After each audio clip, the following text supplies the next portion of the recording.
Sources tell me that the Guardians did not make a trade over weekend. And by source, I mean physically no transaction for the Guardians happened anywhere for anyone to see online or anywhere in the transaction list. So we're going to do what everyone loves to do. We're going to play Let's Make a Deal for the Guardians today. You are Locked On Guardians, your daily podcast on the Cleveland Guardians, part of the Locked On Podcast Network, your team every day.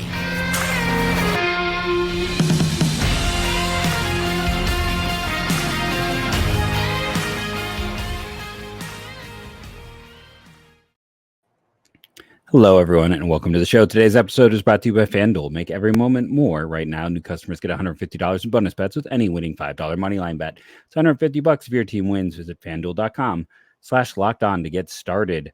Over there is Justin. I am Jeff. What the last transaction we had occur was it was a lively one. We finally got the official cutting of Revis. You know, we barely knew you. We'll see if he. Why did they claim him to cut him very quickly? And so hopefully he can pass through waivers now because they need that depth in AAA. That's it. Roster fodder. It's always good to have somebody in your roster to. I don't want to say you want to be able to cut because obviously they claimed him for a reason, but you have to have guys in your roster you're okay trying to take off the 40 to add other people because you just need that throughout the year, and even the offseason need that. So that's why Revis was there. At some point, they were always going to DFA him or whatever and try to make room for another transaction, and that's the first one they did. So there we go. That's all that transaction really needed analysis-wise. We'll see you in later this week. That's all we had today. Yep. Was the Austin Go Guardians go. No, Jeff, this was your idea months back. So obviously, with it being the off season and not having a ton of content, we're always coming up with ways to figure out how we can fill shows because we are. Right now we're 3 days a week, but for the most part we've been 5 days a week. And we've got a lot of interviews we want to do.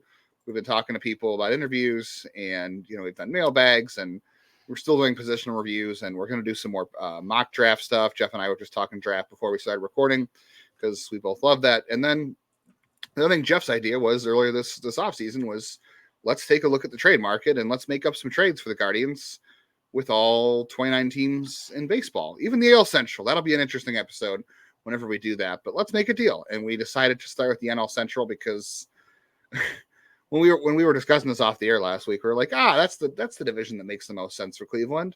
And then we were just talking before we started recording and we're like, ooh, this has really lost its sensibilities. Like there's not a lot of teams left in the AL Central or NL Central. I'm like, I don't see a match here. And we're just going to go alphabetically and we're going to throw out our targets, our trades, and we're just going to give each other a thumbs up and thumbs down. And part of the lack of match, if I'm being honest, and doing what everyone loves and interrupting you, is that Cleveland just doesn't have the depth of a year ago. Like, a year ago this time we were talking about 99. Right now 99 is damaged goods. We were talking about having all these pitchers. Well, Shane Bieber had his second out of 2 years missing massive time with injury. There just isn't those pieces where you feel like you're going to get high value. The Brewers are probably my favorite team as well for deals, if I am being honest. But let's start with yours. I'll respond.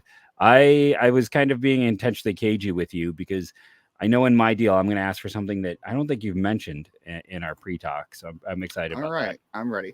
All right, well, I put mine down here. So obviously, the guys I'm going to be interested in is Joey Weimer. I love Joey Weimer. Mm-hmm. The Brewers have, I don't want to say a surplus in the outfield, but they did just sign Jackson Churrier to that contract. They've got an outfielder to spare possibly if they want to fill some holes in the rotation. They need some infield help possibly as well, unless Andrew Monasterio is starting at third base for them right now. So I also like Sal Frelick as a guy that could upgrade for Cleveland. I know we have one listener out there who doesn't like Sal Frelick, but he could help the Guardians. Edwin Jimenez is a minor league pitcher I really like from them in the minors. If you can throw him in on a deal, he's 22 and throws a good amount of strikes. And the Brewers also have a precious comp B pick in this draft. And I want to go after teams that have comp picks that Cleveland could trade with. That's what I was talking about. Is you hadn't mentioned the comp pick. I hadn't mentioned the comp pick. That is so. Here's my first trade. Brewers. I got so that the Willie Adames is going to be a free agent next year. They're going to have to upgrade at shortstop or figure something out next year after 2024. So I've got Gabriel Arias, Cody Morris for Joey Weimer. Might be a little bit light. Willing to swap in Brian Brian Rocchio for Arias in that deal, and I also have a deal for Brian Rocchio. I think Burns, Weimer for Arias might be light. Weimer's value is not very high. Like really, he's not. And then I had Rocchio and Burns for Sal Frelick, and I might swap that out. Maybe I don't know, but those are my two deals with the Brewers. I think that's too much for Weimer because Weimer's definitely kind of not in their picture, and I don't even know if I think he lost his prospect eligibility, and it was a very rough year in the majors for him. Most of his WAR value came from good defensive metrics. Right. Yeah, I mean he was pretty brutal. I mean he was almost Miles Straussian in terms of total production. Yeah, there was power there that Straw doesn't have, but I think there's 2020 upside with Weimer. He's a fun athlete too. I just don't think he's ever. I don't think he can be 2020 because I don't think he's going to make enough contact. But I mean, one of my trades involves him as well. Like I'm willing to gamble on Weimer. I don't think the Guardians front office would. But all right, so thumbs up or thumbs down. I think he's low. I think both are thumbs down because I think you're paying too much for Weimer, and I don't think you're paying enough for Frelick. Okay, so I can flip those. That's fair. Okay, let me hear yours for the Brewers, man. So mine was Rocchio because again, I agree with you. They need a young shortstop. They need a piece for the comp B pick. Wes Clark and Joey Weimer. So I'm doing a 3-for-1. I like Wes Clark, who's a AA first baseman catcher out of South Carolina, who's played well in the minors. You get the comp pick, and Weimer's value is down. Rocchio's value is also down. I mean, outside of Keith Law and his weird top 30 ranking, I just don't think Rocchio's value is super high. So for me, it's you know low for low plus a first base catcher who maybe the Brewers have worked devil magic on, and that comp B pick, which might actually be the most valuable part of that deal. But that was my primary Brewers deal was again with Rocchio. You know, maybe you could throw in a reliever into another deal. They are kind of, it feels like they are always looking for more relief help. They just acquired Taylor Clark, who's either going to be that or their fifth starter over Colin Ray. They're in a weird position. I also don't. It feels like they're going to play this year. That's why I threw Cody Morris in too, because Cleveland clearly doesn't know what to do with Cody Morris. He's getting older. I think he has big league talent, and the Brewers do need pitching help. So I wouldn't be surprised if in either of those deals, if Cleveland had to throw in pitching help to get one of these done. But I'll give your deal a thumbs up. I like Wes Clark. His power behind the plate, maybe if he stays behind the plate. And obviously, I love Joey Weimer, and we both love the idea of getting a comp pick. So I'll give you. And I'll just throw this out: like both the guys I'm getting have like 30% K rates, but both of them walk. And I think it's good to have balance. And I just think I don't know. Maybe I'm undervaluing Weimer because I'm asking for two other pieces plus Weimer, whereas you were. I like Weimer more than you. I just think that there's still upside there. I know the strikeout rate in the minors wasn't that bad, and I know that doesn't always translate 1-to-1. Mm-hmm. But if you look at some of his data from AAA, it was very, very strong. I know the first taste of the majors wasn't pretty, but I just think there's so much athleticism there. I think. And he was a great athlete at Cincinnati. You just look lost as a baseball player. And he's made some swing changes too in the majors. So plus, I think he can play center field. So I'm willing to bet on that kind of guy. Yeah. Like I said, he plays. This is going to scare people, but he plays the outfield like a linebacker, which is kind of reminiscent of Grady Sizemore in some ways. Like he's just fun. And I mean, like we said, his defensive runs saved in center field were extremely positive. That was almost all of his value. Cleveland has shown this is the one area where Cleveland will sacrifice. And he's right-handed.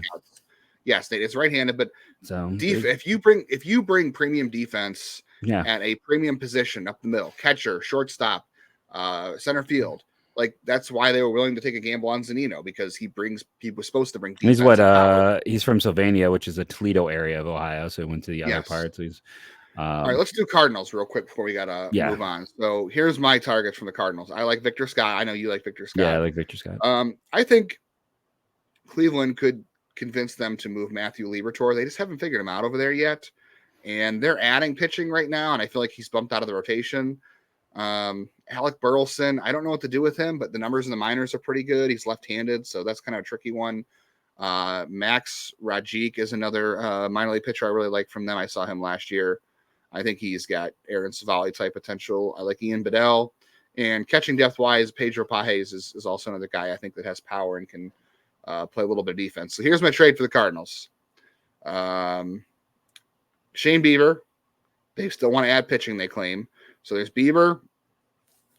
the Cardinals need bullpen helps. There's Nick Sandlin, and I'm throwing Tyler Freeman in there. I know that sounds there's no throw-in trades in baseball. There's no throw-ins because teams don't just throw players in. They either want them or they don't. So there's no throw-ins. But I added Tyler Freeman to this for Victor Scott, Matthew Liberatore, because I just feel like Liberatore's on the outs with them. And then Bedell, they could have put on the 40-man roster to protect from Rule 5. They didn't.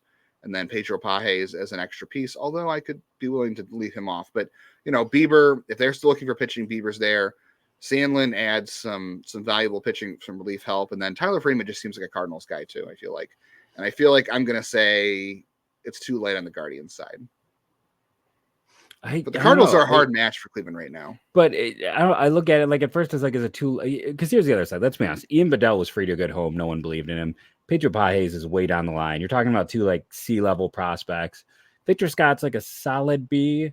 And then Liberatore has been, a guy who's been bounced from spot to spot and has never been able to step up and take his spot. So I think it's fair. I think this is a fair one for both sides. I think when you're looking at that, I don't think it is light either way. I think at first I was leaning towards it being light for Cleveland, but it's like Sandlin was great in the first half, fell apart in the second half. When we're talking about Tyler Freeman, his value is at an all-time low. I don't think you're too far off with that. I don't think it would get done, but I think it's maybe, I don't know. I still feel like it's a little light for on the Cardinals side of things. I don't think Cardinals would accept that, but maybe there's a workable frame here. Do you want to give yours before we move on, or do you want to wait till after the break? Let's come back after the break and I'll throw mine out there. Not as big of a deal, but okay. I've got one. Cardinals are a hard match right now, so we'll get to that in just a second. No odds on trades on FanDuel. That would be a very hard one to predict, but if you could, someone give you odds on that, I'm sure you could cash in a nice buck for that. But you can score with this great NFL deal on FanDuel if you are a first-time customer. Right now, new customers get $150 in bonus bets with any winning $5 moneyline bet. So all you got to do is pick a team, pick a moneyline bet you like, throw $5 on if you're a new customer, and if your moneyline bet hits it, you get $150 to play with FanDuel again. So if your team wins, so if you think about joining FanDuel, no better time to get in on the action. Hey, I scored big on FanDuel over the weekend. I took OU, even though OU lost a couple guys to the transfer portal, they still crushed Georgia Southern in the Carolina and the Bahamas Bowl. Sorry, the Bahamas Bowl. I had a good feeling about that one because OU had a great season. Made some money off that. Don't listen to me though. Try it for yourself. The app's easy to use. Wide range of betting options. You can do spreads, player props, over-unders, a lot more stuff that's really easy to do. Bowl season is a fun one for me to do this with, but visit FanDuel.com/lockedon. Score big this NFL season. FanDuel is an official partner of the NFL.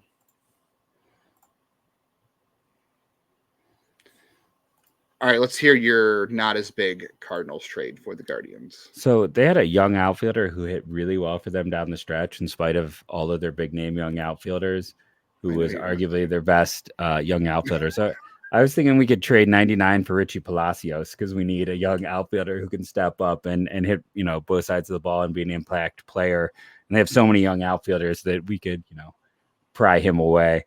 As soon as you said young outfielder well down the stretch, I'm like, well, I know who this is. Jeez. Because he outperformed Jordan Walker down the stretch.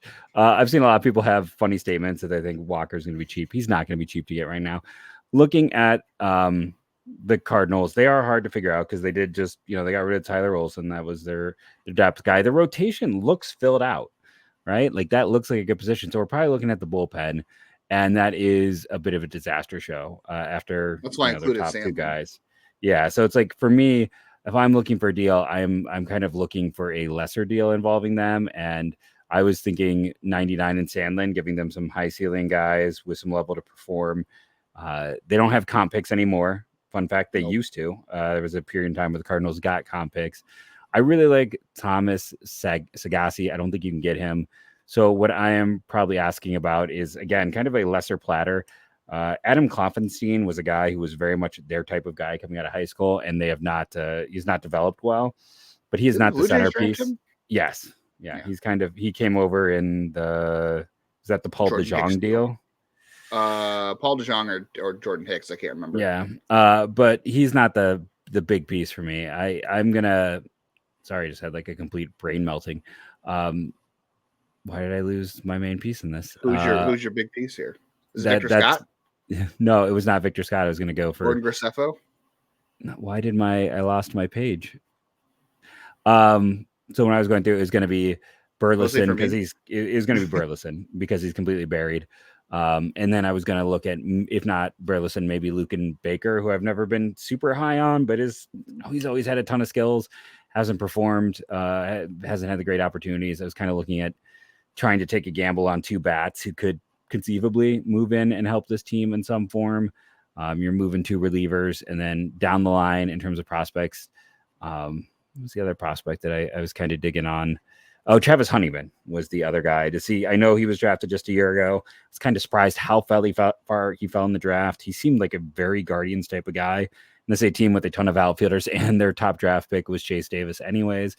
And they have Victor Scott. So I was thinking maybe I could trade both those relievers, get a Honeyman, get an Alec Burleson, and get an Adam Kloffenstein or an Ian Bedell type of guy. That is a high price to pay for. Is it though? Relief help. Oh, for them. I thought you meant I feel like that's a high price to pay for relief help. I would say like you could probably get one of the outfielders you're asking for, and then a pitcher. I don't know which pitcher, especially because 99's value is down. Nick Sandlin, I agree, because he does have multiple years of control. He's optionable. He's cheap. Yeah.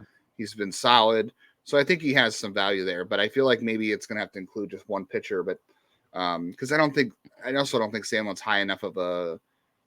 That's always a tension, like going for Sam guys Henches would be obviously we talked about would be, but no, I was going for guys from that like outside their top 10 range with everyone outside of Burleson who just may not have a role. I just don't know how teams value 99. Like I just feel like I think everybody sees what Cleveland sees, and it's hard. So yeah, I don't know. I'm a push on that one. I won't give you a thumbs down because I think it's close, but I think it's kind of a push. All right, Cubs. This to me, the Cubs make the most sense here. As far as a match just for don't listen to the Cubs fans for the trades that they will put together because it'll make there are some I believe I saw some involving Junior Lake. If you're a long enough baseball fan, you'll get that joke. Junior Lake. Okay, so I like from the Cubs. It's more prospect heavy from the Cubs, not necessarily major league help right now, but James Triantos, who I know Cleveland liked in the draft that year. I put Jordan Wicks in here. I know you're not a big Jordan Wicks guy, but I'll tell you why. Kevin Alcantara I put in here, not really a Cleveland type target, but I like him enough.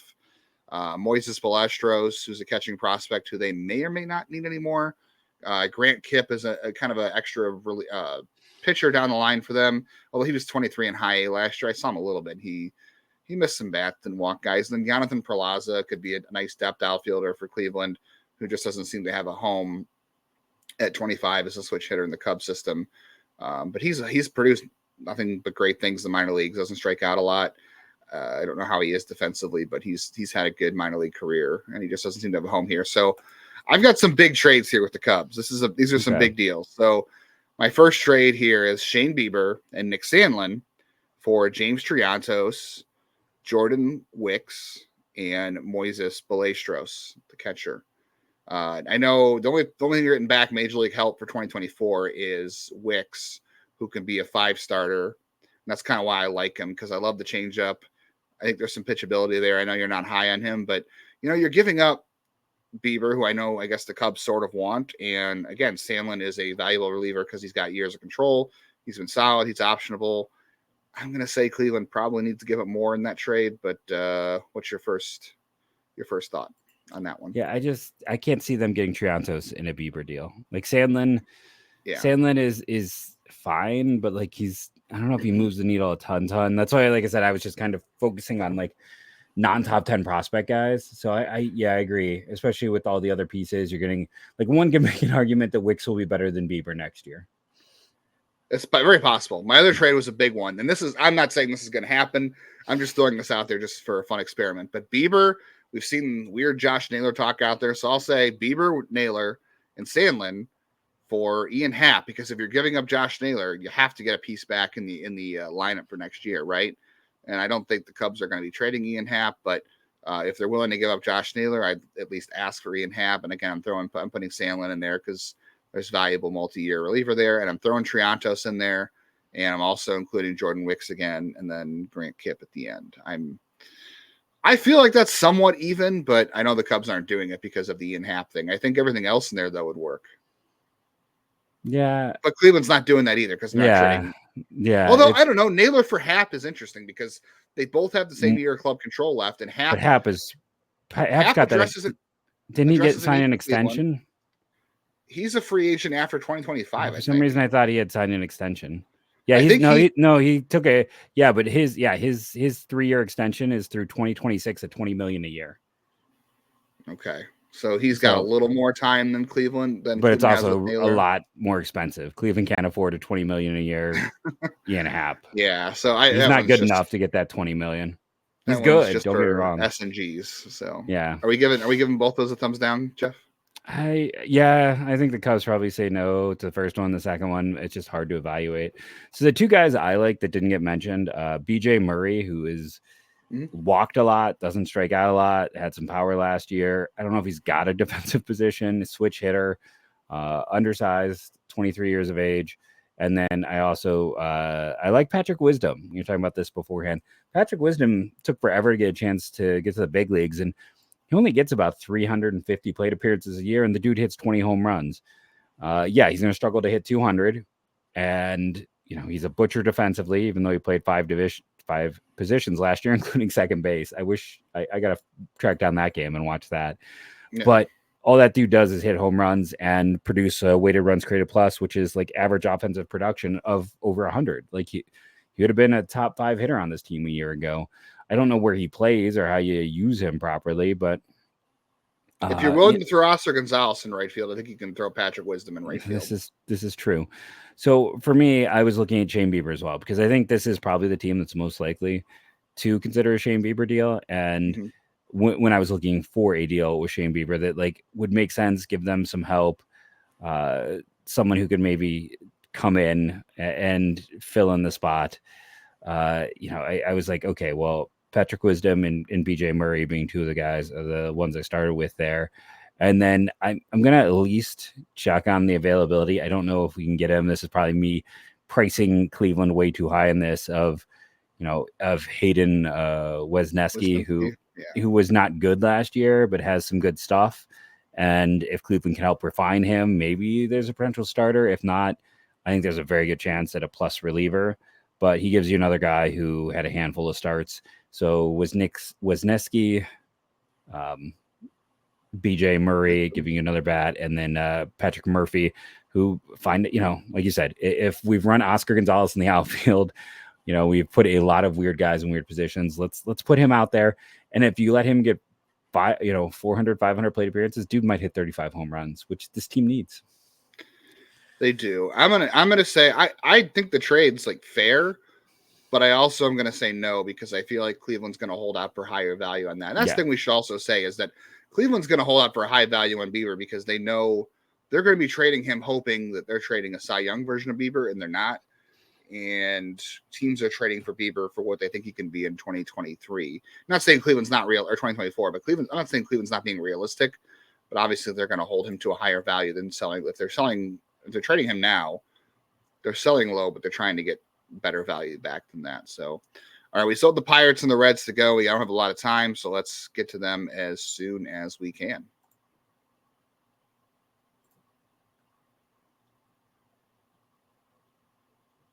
All right, I'm going to go get my Pirates one because I just don't see a match with the Pirates. I threw a weird one in there. I've got a weird one. I got a weird one too. I like some of the guys you like. So Jack Sawinski, to me, on the Major League level is the biggest one for them, but I don't think they're trading him. I like Connor Joe. I know you liked him. In the minors, I like Jackson Wolf. I didn't think that San Diego should have traded him a year ago. I really like Jackson Wolf.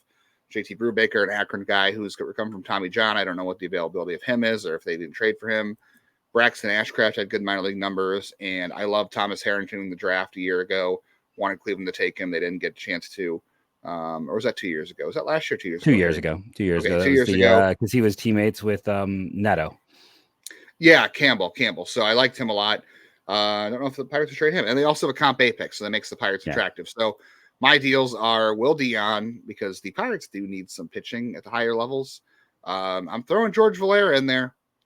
And I'm getting Connor. I want to get Connor Joe because he is a first baseman / outfielder with right-handed power. Yeah, he can hit lefties. And I'm going to ask for the comp A pick from throwing George Valera in with Will Dion. I'm going to see what they do. I don't think it's going to happen. We'll see. My other trade was the Pirates have been calling on Josh Naylor. Supposedly they're not going to trade Josh Naylor, but the Pirates really want Josh Naylor. Here's Will Dion. Here's George Valera. Asking for Jack Sawinski back because he can play right field, positive numbers in right field and center field. Has power, can walk, and then also Connor Joe, Thomas Harrington, and I want that comp A pick. So that's the bigger swing on that deal. I know neither of those are going to happen, not even close. But if Connor Joe is a big one for me, and I think Sawinski can play center field. He's got power, and then I like Harrington, and then anything we can do to get that comp A pick. They did draft. No, I mean it all kind of makes sense. I think there's a lot of logic to him. I think with Josh Naylor, I'm like, I just don't see. I do, Mitch Jebb and Hunter Barco were two guys that we thought that would be in Cleveland's alley a year ago. They didn't get. So this is a team that thought they were contending a year ago, came out of the gate hot, and then fell on their face. First base is obviously a disaster zone. If Rowdy Tellez is your big free agent signing there, Cleveland doesn't really have anyone, who's a great option for them there anyways. So I was like, let's look at this team that has, Rosny Contreras, who wasn't good a year ago, Bailey Folter, Luis L. Ortiz, who's trying to be the second Luis Ortiz top pitching prospect to fail in the last decade.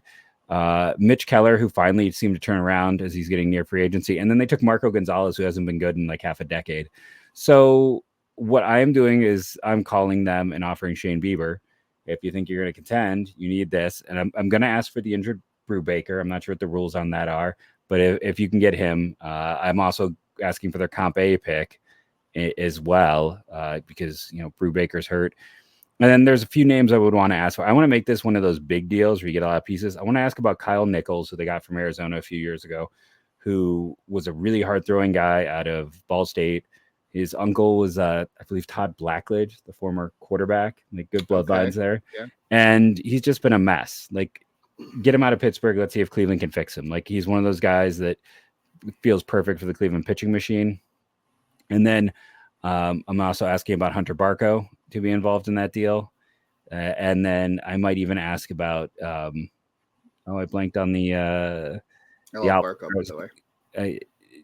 I like the overall traits and tools there. And then I was going to ask about a AAA performer.